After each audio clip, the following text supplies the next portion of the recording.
Hi, and welcome to Hiss and Tell, a cat behavior and more podcast, hosted by me, Kristiina Wilson, animal behaviorist. Today's episode is an Ask Me Anything episode featuring questions from journalist and documentarian David Farrier's Webworm community. I'll be answering questions about intercat and human aggression, if you can keep cats off counters, toileting, cat sex, kittens, food behaviors, and a lot more. So let's get right into it. Hi, and welcome to Hiss and Tell. I am your host, Kristiina Wilson, and with me today is journalist and documentarian David Farrier. Welcome, David. Hi, thanks for having me. Thanks for joining me. So today's episode is our seasonal AMA, and David is actually here because I got so many great cat behavior questions from people in the super cool community that he has built, which is called Webworm. So right before I get to those questions, I want to let David tell you guys a little bit about who he is and what he does, and then we'll jump into the AMA where you guys can hear the answers to all the amazing questions. So do you want to tell everybody a little bit about exactly what it is you do, what Webworm is? Yeah. I mean, primarily I'm a journalist and documentary maker, as you mentioned. And back a long time ago now, what feels like a long time ago, during the pandemic, I was working on a documentary, but in lockdown in New Zealand. And I started a newsletter called Webworm, which is basically me just doing my thing, which is kind of going down sort of weird rabbit holes and investigating weird internet things. And that newsletter's been going for 4 years now, and this really was unexpected, but this really neat community has built up around it. And I guess there are people that are drawn into the stuff I like, which is things like weird internet mysteries and documentary and music and cats. We all seem to really like cats. And so, when you came along, I think you noticed that, and there was a response. And the cat fans of Webworm came out in droves. Yeah, which I always love to see, and I was so happy to be able to talk to people more about cats because I don't do that enough since it's my job. But it was really nice to be able to connect with people about that, and over all these other issues. I think it's such a great community, so much that I am not a joiner, but my wife is always like, "What are you doing? You're talking to people and you're in this weird community, what?" She just thinks it's so weird. Get off! Don't talk to people on the internet. What are you doing? It's just very not like me. So even last night, she was like, "You're doing what? You're talking that guy whose community you're in?" No, it's this weird thing. Honestly, I mean, I like to say it's the most polite, funny comment section on the internet. Yes. And, I send out a couple of newsletters every week, and, people comment on them, and it turns into, there's multiple threads running underneath. And it just, most internet communities eventually descend into chaos and eventually ends with someone calling someone else a Nazi. And that just never happens. They're wonderful people. And, I've built friendships through this community. I do little pop-ups here and there. I'm going to Australia in a couple of days to do some pop-ups there. And I love meeting people. And it's the best place. I love Webworm. Yeah, I agree. And I also just want to shout out your films. Tickled is how I came to know you, which I went to go see in the theater. And then Mr. Organ is another great film. And so I would advise everyone to go and check those out if they can. And there's also so much other animal chat in the Webworm community. There's chat about possums and raccoons and everyone posts their favorite animal of the week, or all that kind of stuff. So it's not just cat stuff. Although people who are listening to this are obviously cat motivated, so I don't know why I'm. But I feel like cat people are into other creatures as well, and I think that's why I saw my first skunk last night, and so I'm thinking of pivoting to some more skunk related content. Oh, you should do a skunk episode. We have a beautiful skunk that comes by. We live in the forest now, and so I have cameras all around our property because I'm insane and I like to just spy on the wildlife. Yeah, you want to see what's going on. Yeah, exactly. And so the skunk came by and it likes to eat the cat food that I leave out for the raccoons and the feral cats. It's so cute, and it's got this really cute tail and a big on his head. So they're all essentially cats. Skunks, I know. Opossums, raccoons. They're all just cats. Yes, they are. And to that end, I'm getting my rehabber's license so I can start working with them more. So it's gonna be fun. Do you have any fun cat stories that you would like to share with our listeners, or perhaps one fun cat story? I think probably the thing that I that probably got me into cats is that when I was a kid, and this is, I'm not necessarily promoting this kind of behavior, but our family showed cats in cat shows. So in New Mm. Zealand, we had a Birman cat, which is a very fancy cat. And I always sort of say, like, if you're going to get a cat, you don't need to get a fancy cat. Please just go to your Yes. local rescue. But we had a little Birman creature.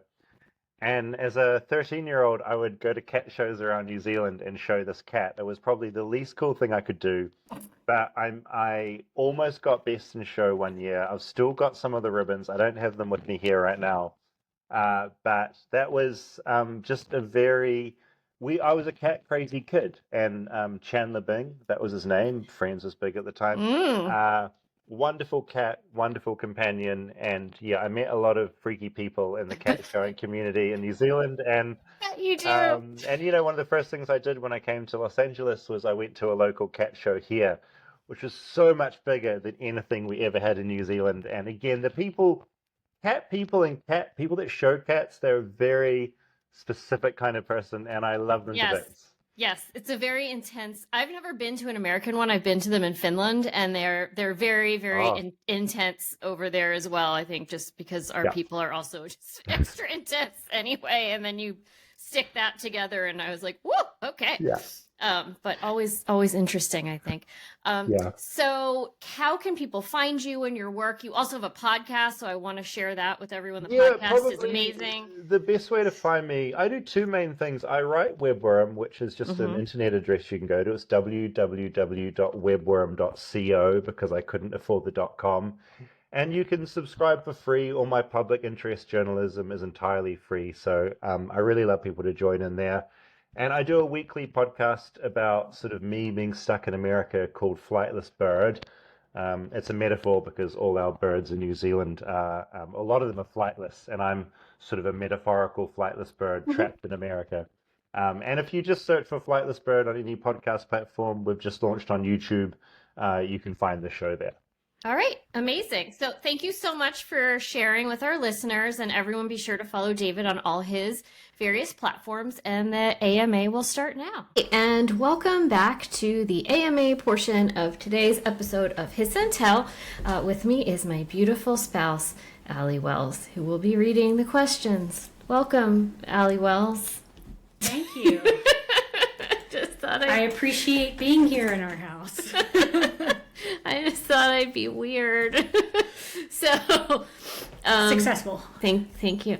So, as discussed with David, I asked members of his community, Webworm, to give me questions for today's AMA, and Allie is going to be reading off the questions, and then I shall answer them. So here we go. I don't know what's wrong with me today. I'm sorry. I don't know either. Anywho, Okay, you ready? yes. Is it reasonable to train cats to stay off of counters completely? Or is that a pipe dream unless you're willing to apply an aversive stimulus, which I am not? It's pretty much a pipe dream to get them to stay off counters completely. You can absolutely train them to stay off counters while you are around. And you can do that by training them to have a go-to space, which you can do via clicker training or go-to spot. And for that, I always recommend my amazing colleague at catschool.co, who does full tutorials on how to clicker train your cat. And I believe one of those tutorials is about teaching how to do training to a go-to spot. So in this instance, I would pick something high because cats really like to be high, which is why they're on your counters. Give them like a tall cat tree or a shelf and train them to go there when you're going to be cooking or doing things in the kitchen that your cat is normally on the counters for. And that should help you for that specific issue. However, keeping them off the counters all the time, I think it's not really possible because cats are going to do what they want to do while you're not in the room or when you're asleep. And also, I am also strictly anti-aversives, which don't work on cats anyway, so you should never use any aversives like spray bottles, shouting, punishing, yelling no at your cats. None of those things work on cats because you're actually giving them your attention, which is what they want the most anyway. So that is the answer to that question. I had to move myself with my 2 cats to my parents' place, and it's been 6 months now. And Tilly, my mom's 2-year-old cat, is still upset at me for bringing the others. She's slowly getting used to them, and they're kept separate during the day when we're not home and have supervised time together in the evenings. We use Feeliway Friends, and that's helping a lot. But she has a personal grudge against me. Really? As she knows their presence is my fault. How do I win her over? She'll happily take treats from me, but I'll often get hissed at if I attempt to pat her, although she's totally fine with mom or dad doing the same. I've tried to take it slowly with her, but it's been far longer than I anticipated for her to still be offended. I love the idea of a cat being offended. Yeah. She has definitely made a lot of progress, but still not there. What do you reckon? So, off the top, I just want to stress that cats don't hold grudges and they're not spiteful, even though I think that's something that's really like out there in the lore, is that cats are these like very spiteful creatures, and they're not. They're not holding grudges, they're not being spiteful. She may just still have some, residual anxiety is what I would say around all of this. And I would recommend using a high value reinforcer, which is a treat that she only gets when she's working with you. Something like a churu, freeze-dried chicken, tuna, those freeze-dried minnows that are very disgusting, but cats seem to really like. Yeah, look at that face. Allie loves the freeze-dried minnows. And then you can start to form a positive association with her when she is around you, and let her come to you. Don't go to her and try to pat her. Let her come to you. Make it all her choice. Everything with cats should always be their choice, or at least have the illusion of it being their choice. And so you may just have to work on her timetable. I would also say that if this goes on for a really, really long time and she seems very, very stressed, that you might want to speak with your vet about a short course of fluoxetine, which is cat Prozac, to help her get through the stressful period. And if you do that, make sure that you get it compounded as a transdermal ointment versus pills, because again, and I know that I say this a lot, but the idea of chasing around a cat to pill them to give them anti-anxiety medication is just antithetical. It does not make any sense. So I would also add intellectual stimulation, bird feeders outside, puzzle toys, enrichment boxes, other stuff, so that her mind is busy. How do I stop my cat from attacking my legs, stalking me in the evenings after she's been fed? She loves me the most, but also attacks me the most in the household. So this is actually very common, and I have had a lot of clients recently with this issue. It's hard for me to say for sure what this is without seeing a video of it, but generally this is play aggression, right? So it generally happens when households that have solo cats and the cats are bored, and especially in the evenings or in the early mornings when they would normally be out hunting. Cats are crepuscular, which means that they are most active at dawn and dusk. And so I'm guessing that in the evenings after she's been fed, this is hitting her time to hunt. You can fix this in either of two ways. You can play with her to exhaustion, just generally for about 20 minutes until she cannot play anymore, about twice a day, maybe before dinner or right after, so that she doesn't need to solicit this play. And the other way to stop this is by totally ignoring it. So cats do not respond, like I just said, to correction or negative reinforcement. So you have to ignore the behaviors that you don't want. So while you're ignoring this, you need to wear heavy pants and heavy shoes, and don't look at her. Don't, say anything if she's going after your legs as you're walking around. And after about 2 weeks, she should stop. When she realizes she's not getting any attention from you, which is really what she wants, that should stop the behavior. That said, before it stops, it will probably get a little bit worse in what's called an extinction burst. So if you imagine like a kid trying to get their mom's attention on the phone, and they'd first start out being like, "Mom, mom, mom, mom, mom," and get really loud right before they stop, that's an extinction burst. And so she may get a little bit worse right before she stops. Again, this is another case where I would say add intellectual stimulation, add cat-specific toys, add puzzle feeders, food puzzles, bird feeders, so she has something that is species appropriate to watch. I love suction cup bird feeders for windows. Add enrichment boxes, everything you can to amuse her so she stops going after you. Okay. My neutered indoor-outdoor cat seems to take issue with me sometimes and sprays a flat surface, like a wall or door, right in front of me. He was neutered at an older age due to being a rescue. but was likely still under 1 and having to manage New Zealand's COVID restrictions, I guess is why there was a delay. But I can't see any pattern to the behavior, and I haven't smelled any unknown spray spots. Okay, so when you can't see a pattern in the behavior, I really love collecting data. So I would really recommend keeping a log of these incidents and just write down the date, the time, the location that this happened, what was happening right before, and what happened right after, and see if after you've built up like a decent data set, if you see a through line for any of these incidents. Like, oh, it happens right after I get home, or oh, it tends to happen at 4 p.m., or oh, it always happens in this room, or, is there something that ties all of these incidents together? And sometimes we don't notice what that is until we have like a decent amount of those incidents together, on a piece of paper for us to actually look at. So I would do that, number 1. I would also ask, how are you cleaning up the areas? Are you using a good enzymatic cleaner? I like the Nature's Miracle Advanced for cats, and a blacklight flashlight to make sure that you're getting all of the spots. It's really important to use both of those things, because if you don't really clean up all of the spots, then he will continue to smell urine. If you don't break up those spots with the enzymatic cleaner, he'll continue to smell the urine and continue to toilet there because it smells like a litter box. So you need to make sure that you get rid of all of those spots. And then the third thing is, I would say, what can your cat see outside of the windows from your home? Does he see any other cats coming by? Are there strays? Are there ferals? Are there other people's house cats that are coming onto your property? Are there, I don't know exactly what native wildlife you have in New Zealand. I know that you guys have different possums than we do, but are there possums? Like what's going on? Are there raccoons? I don't know if you guys have raccoons, but sometimes, especially male cats, get very territorial, and if they see other wildlife on what they perceive as their property, especially another cat, especially another male cat, they will start spraying.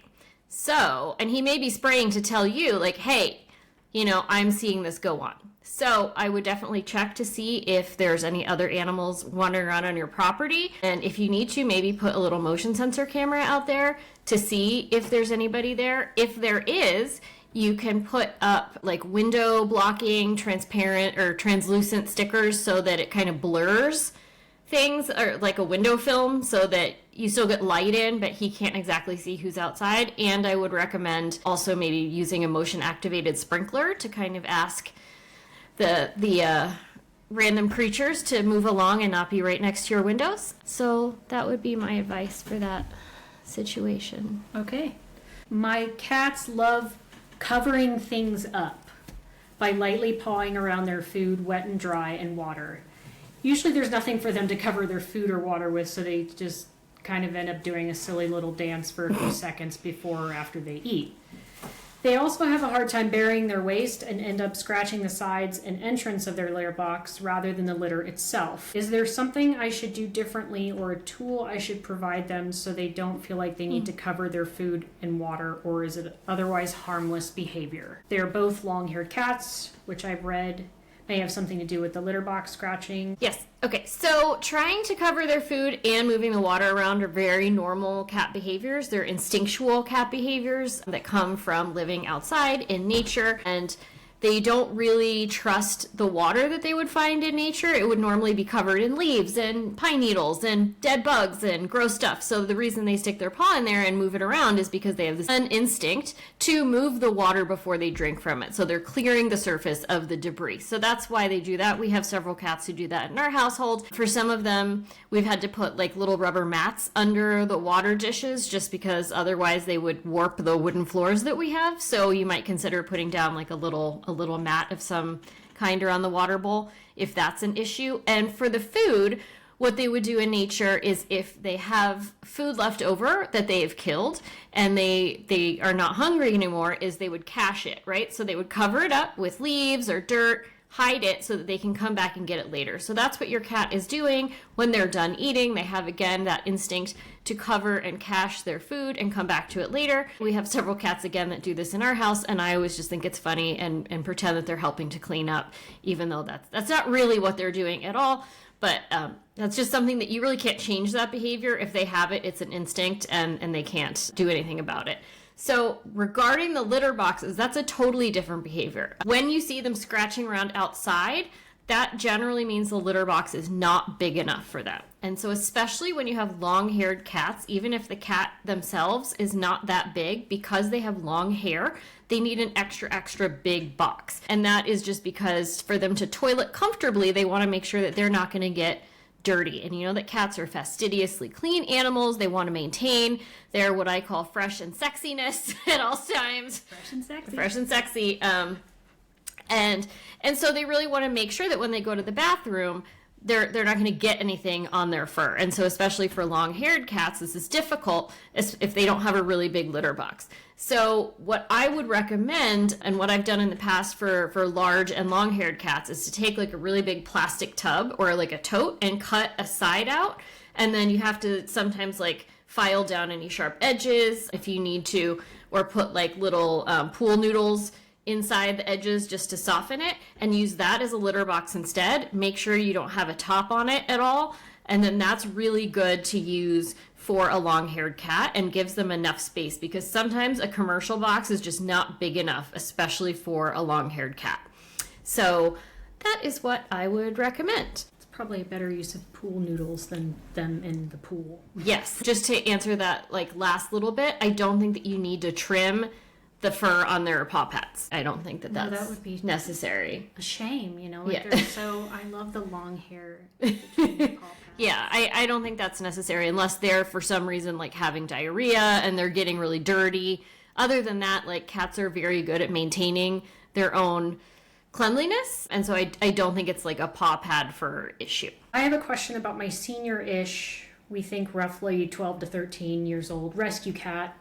She's always been a cautious, skittish girl, but the past few years with us having to move in with family for a bit and then back into our own space, she's become so scared of everything and everyone. I rescued her when she was about 6 months old and was told she wasn't in the best household situation prior, but no further details. She's fine just around me, and over the years her safe person circle has expanded to include my human kid and a couple of friends who are around often. But if there's anyone new or with a loud voice or who moves too quickly around, she runs and hides. She jumps at every sound and will run and hide if she hears anyone outside at our front door. While I'm at work, she spends the day curled up under the blankets in my bed, which is a vast improvement from, I guess, 20 plus hours a day hiding under the blankets. So I'd love for her to feel less anxious and more confident in general, so she doesn't feel like she has to hide. Like if I'm home and hanging out with her in the living room and my kid comes in the house with their friends laughing and talking. I'd love her to feel confident and safe enough to stay with me rather than panicking and immediately running upstairs to hide. Any suggestions for helping with that? So moving is super stressful on cats. They're super tied to their home environment and the scent markers that they leave there, and then that alone can push them above a manageable threshold.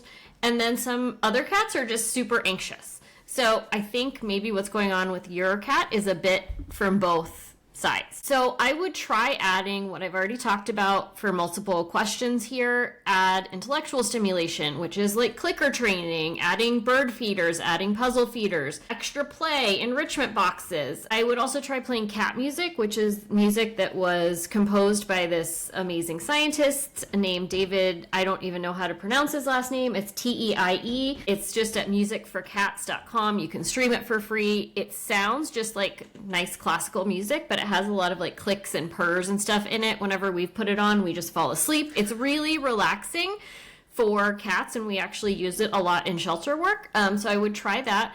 I would definitely add Feeliway plug-in pheromone diffusers if you haven't tried that already. And I would maybe consider a well-sourced CBD, but the gold standard, and I think especially for this kind of, I don't want to say extreme case, but pretty severe case of anxiety, you know, where someone is hiding a lot and they really get freaked out by sounds and other people coming over.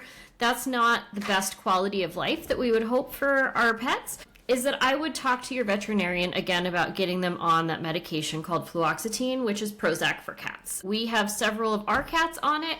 I was really reluctant to put them on it a year and a half ago when our cat Steve passed, and they started having aggression and anxiety issues, and I kind of fought it for a long time, and then I finally did, and it was so helpful, and it has been so helpful that I really think when you're in the middle of one of these cases where somebody's super anxious, it's definitely a really big tool in your toolbox. Again, I would ask your vet to have it compounded as a transdermal ointment so that you can just put it on your finger and put it in her ear, and you're not causing her additional anxiety by trying to pill her. But I think that could be really, really helpful to get her below threshold, where then the behavioral interventions like adding intellectual stimulation and, adding puzzle feeders and giving her more playtime and all of that would actually be effective. Okay. Sorry, was that too long? No, not at all. Okay. Okay, so my favorite cat, Loki, who's almost 15, suddenly started peeing on the bed. As soon as I get up in the morning, he just pees on my pillow. That happened twice now. And yesterday he peed on top of the cat litter bag sitting next to the litter box.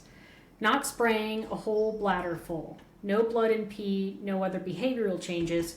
He's eating like the greedy guts he is. Is that like a New Zealand thing? I don't know. Greedy guts.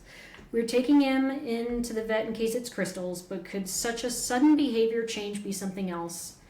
No major stress or changes to the household, except our youngest cat has gone missing for 6 days, longest ever, and they're great friends. But he doesn't seem to be looking for her or anything. Cat troubles. Oh, your poor guy. I definitely think a full vet checkup with the urine culture is needed here, but don't discount the stress that he's feeling from his best friend being missing. Cats don't necessarily present stress certainly the way that we do as humans, and they are masters at not only hiding pain, but hiding stress, right? Because we have to remember that not only are they predators, they're also prey. So that makes them have to be doubly sneaky. I don't want to say sneaky, doubly good at hiding exactly what they're feeling, right? And stress is one of the biggest drivers of inappropriate urination in cats. So I really would not discount the fact that his friend has been gone for so long, and hopefully his friend has come back by now.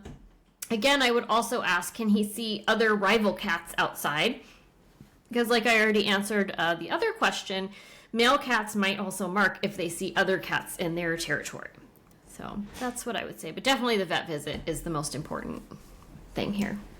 Okay. Next is, we rescued a 6-month-old stray about a year ago. We kept him indoors for about 8 weeks before letting him come and go during the day, but ensuring he stays inside overnight. He settled in really well and formed close attachments to us, but it seems he only uses the indoor litter box for toileting. We'd hope that during the day he would go outside when he's out and about, but he will come indoors specifically to use the toilet. It's not a huge issue, except I hadn't anticipated having to clean an indoor litter box for full-time use after a year. Is there anything we can do to encourage him to go toilet outside, or is this just what we have to deal with? This is just what you have to deal with. Yeah, that's really all I can say about that. I would also ask, is he safe outside unsupervised? Like, do you live in an area that doesn't have a lot of traffic and doesn't have any predators? I know where we live, it's not safe for cats to be outside because we have bears and bobcats and coyotes and lots of traffic. But I will say, if you hate cleaning litter boxes, I mean, who does not? I don't think anyone loves it. Litter robots are very expensive, but they're very, very, very well worth it. It really is a life and game changer. And you can buy them refurbished, so you don't have to buy a brand new one. I do believe that they sell refurbished ones for significantly less than a brand new one. So I would look into that. And also just take care of your cat's safety going outside. Maybe at least put a tracker on him. Along the lines of cat breeding, I've always wondered if male cats know what to do after being neutered. Is that a dumb question? I only ask because my cat Winnie has yet to be spayed. She's always horned up around my cat Bosco, who's neutered. She'll strut her stuff around to him, and sometimes he'll mount her, bite her by the scruff, and do a weird dance with his hind legs. He's nowhere near where he needs to be, though. Is this a common thing? Yes. Okay. He kind of dances for a few seconds and leaves her unfulfilled. Oh, we've seen this a lot in our house. We've seen this a lot. Yeah. It is not uncommon. Yes, cats know what to do. They absolutely still have sexual impulses, even after they are spayed and neutered. In fact, Steve had very strong sexual impulses after, for his whole life, and would, blow himself all the time. Lovely, but it's true. And so, but there are also a lot of cats who just kind of don't know. They know they're supposed to be doing something, but they don't, like you said, they kind of get what they're supposed to be doing, but not exactly what to do. So it's just very normal. And honestly, you should be glad maybe that he's missing the mark, because cat sex is very, very painful for the female. Male cats have a barbed penis, so that when they withdraw, the barbs actually go in the opposite way, so that the withdrawal is what's very painful. And the pain of that is what starts ovulation in the female cat, which is a horrible, I know. I didn't know that. Yes, that is what does it. And it is, it's a terrible system. It is terrible for female cats. So your cat is not missing anything. Hopefully her spay appointment is soon, because too many heat cycles can lead to pyometra, which is a severe infection of the uterus, and that can be extremely deadly. So that is my answer to that question. Everyone spay and neuter their pets. Our indoor-outdoor cat lost her most recent collar in about 2 weeks. The one before lasted several months, so it might just be luck. Is there anything that can help encourage her to keep it on or otherwise prolong the collar's use? She does seem fine with it, and we only get collars that'll snap apart if she gets caught on anything, but just in case you had any tips. So you're absolutely right to be using breakaway collars. It's really unsafe for people to use collars that are not breakaway. Not to be a super downer, but collars that aren't breakaway can really lead to a lot of strangulation of pets. So please, please, please make sure that your pets are wearing breakaway collars. That said, there are collars that are breakaway that have a stronger, poundage, right? You can set the tension. Yeah, you can set the tension of them so that they don't break away as lightly, but they still break away when there's enough force applied, right? So the ones that we got for this issue, because we have a couple cats that learned how to just stick their paw up under the collar and just fling it off, which was not great. So we got, the brand is called Rogs. It's ROGZ, and those are the ones where you can set the tension and they seem to just be a little bit stronger, and those haven't come off. So I would recommend looking for those or similar ones where you can set the tension. And I can assure you that I'm pretty sure there aren't any similar ones, because it took hours of research for me to find those. Oh, okay. So it really is the best. I'm adopting a 4-week-old kitten. The litter was abandoned. I'm open to any and all tips of care for such a young kitten. Okay. So there's a lot more than I could really answer in a quick AMA here, but 4 weeks is super, super young. So I would really, the first thing I would say is please adopt one of its siblings also, or another kitten of a similar age. If you adopt such a young kitten and it doesn't have any conspecifics, it is very, very likely to end up having what is called singleton syndrome, because it doesn't go through its socialization period with not only its mother but its siblings, where it learns to bite with an appropriate force and use its claws appropriately and play with appropriate force. And then just also it's going to learn cat social dynamics and the way that cats use their voices and body postures, and if he or she does not have anyone else to learn this stuff with and anyone to model this stuff from, they may end up being quite socially weird. We have a cat like that in our house. Her name is Babby, and we raised her from just a few days old. She was just found on the streets in Brooklyn, and she couldn't be exposed to the rest of our cats until she was old enough to have her vaccinations. And because of that, she is very special. Let's put it that way. She hisses a lot. She gets really mad at other cats. She slaps a lot. And I think a lot of that is also just her not quite knowing how to be a cat. She just didn't have those lessons, and we couldn't teach her. So I would really, really say, please, please, please try to adopt a pair, because it's quite a lot to handle otherwise. And in fact, a lot of people end up putting down singleton kittens or returning them to shelters because it ends up being so much work, which I, do not advocate for. So I really hope that you can add another kitten to your family. That said, you're going to need to get some KMR, which is kitten milk replacer, and bottles, because a 4-week-old will still need that nourishment. You're going to need to get all different kinds of toys. You're going to need to help this kitten toilet. You're going to need to get kitten safe litter, so not anything that's clumping. There's so much stuff to do that I think that would be its whole own episode. That actually is maybe a good idea and something that I'll cover with my best buddy, Dr. Gina Rendon. We got 2 sibling rescue kittens who are now nearly 2 years old, 1 male and 1 female. Indoor-outdoor cats. The male constantly terrorizes the smaller female to the point where she started going to the toilet inside because she's too terrified to go outside. She's going outside again now, most of the time, and not quite so terrified, but the male continues to stalk and chase and pounce on her every single day. Anything we can do, like feed them separately, she's found a place under an ottoman she can hide in, she sticks close by us when we're home. Any tips are appreciated.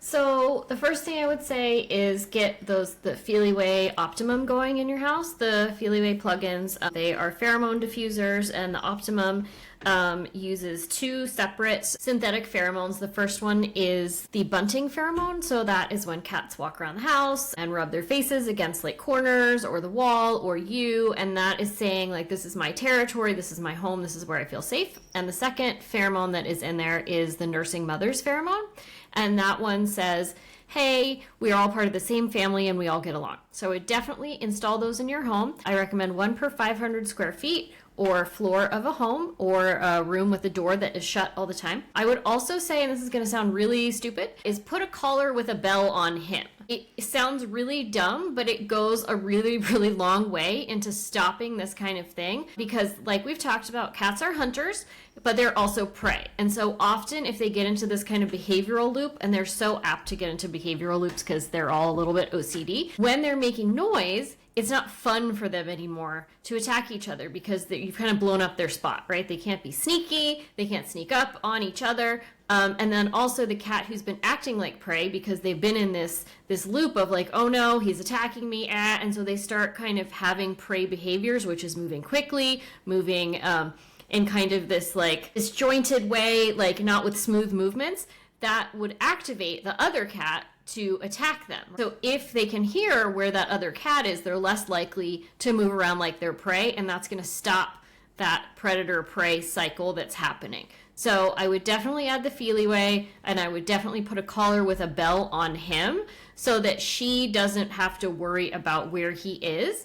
I would also make sure that your litter boxes are not covered and that they have several exit routes so that he can't bully her in the litter box, which often goes on in these cases, is that like the bully will stand outside of the litter box and kind of corner their prey. They kind of just corner them in the litter box and wait because they're stuck in there. So make sure the litter box is set up so that that can't happen. And that is my answer to that question. And that is the last question for this Webworm AMA. And so I want to thank all of you guys in the Webworm community for sharing your cat stories and photos of your cats, which I always love to see, and submitting all of these great questions. Thanks again to my beautiful spouse for reading the questions, and that's it. Okay, bye. Thanks for listening. As always, if you enjoyed the podcast, please go ahead and give us a rating and or a review. We'd super appreciate it. You can find our social medias, Instagram and TikTok at Hiss and Tell Podcast. For cat behavior consultations, go to catitude-adjustment.com. Music provided by Cat Beats.